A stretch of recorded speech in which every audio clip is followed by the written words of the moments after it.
All right, you guys, I was going to make you a video yesterday or the day before when I was in the orchard last.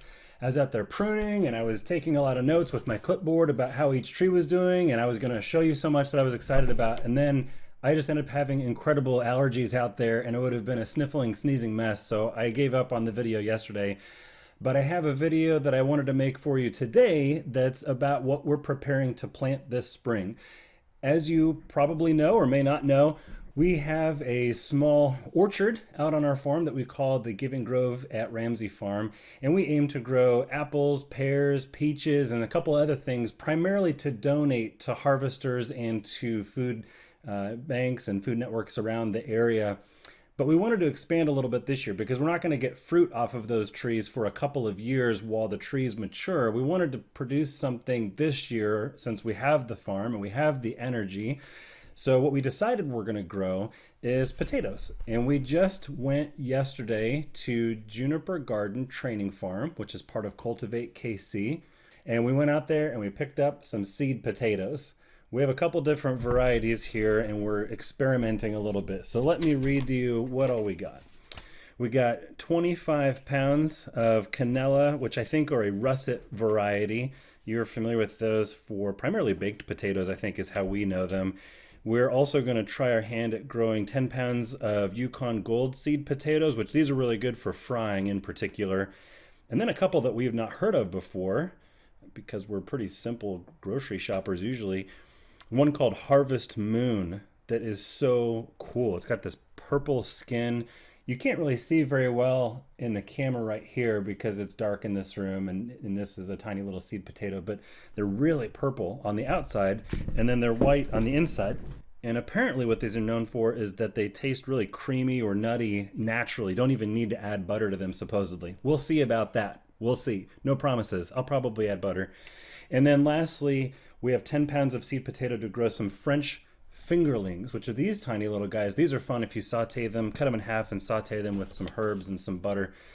So that's what we're going to do. Now, we bought, I think I just rattled off about 55 pounds worth of seed potatoes that we bought, but we can't just, plow a furrow in the middle of our field and drop all these in and necessarily hope them all to grow. That may work, but there's something decidedly missing from all of these, if you can tell. These seed potatoes don't have any eyes.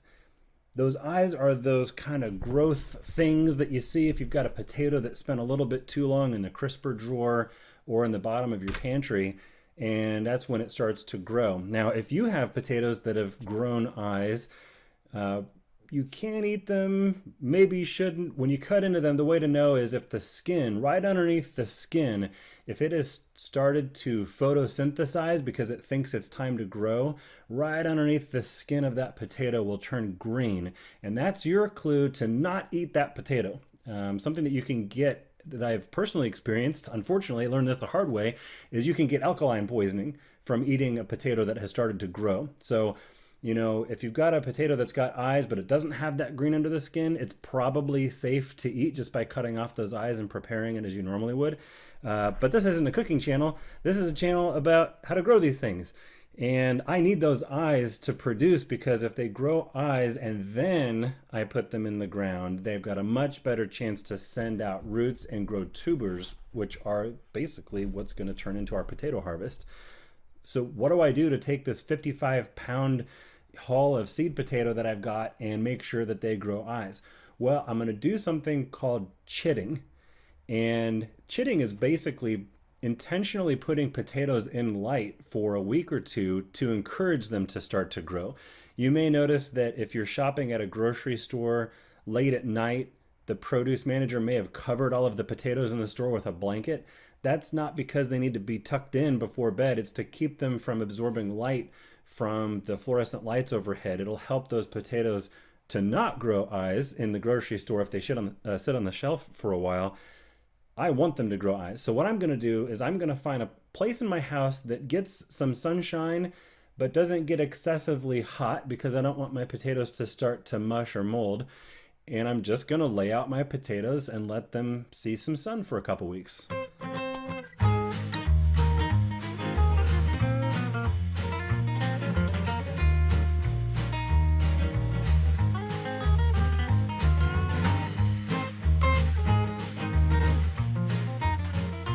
that's pretty much it. That's all I've got to do for now, other than just wait and be patient, which I'm not very good at. But fortunately, I've got lots of other things to occupy my time.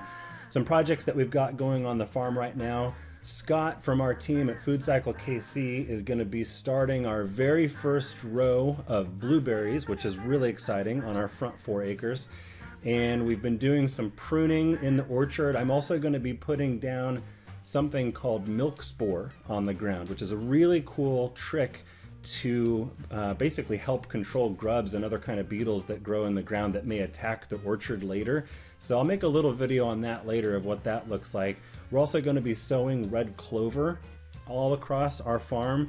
We've already converted about 4 acres of former cornfield that's been farmed over and over and over as corn and soybean. That's really depleted those soils. So what we did is we've already sown some white clover out there, which the bees love and the soil loves because it returns nitrogen from the air around us and puts it back into the soil where it's needed to grow more plants. We're going to also put some red clover on top of that this year because we've read that bees like that even more, and frankly it's just pretty, so we're going to do that.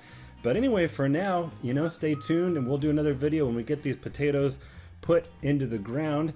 Let us know what you think. We're trying to think through some creative ideas here. We might take some of our potatoes once they're ready for harvest and take them to some farmers markets around town. We'd love to get to meet you guys in person, and if you want, provide you with some potatoes.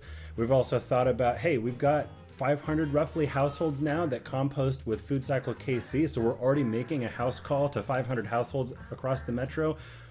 If our members wanted to buy potatoes, since we're already there, do we just bring them potatoes and save them the trip and reduce the carbon footprint of what it takes to get fresh produce all the way to your front door?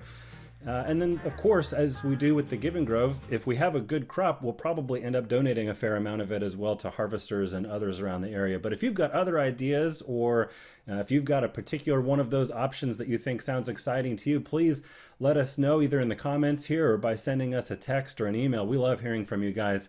But that's all for now. Have a happy spring and hope your garden is doing well as well.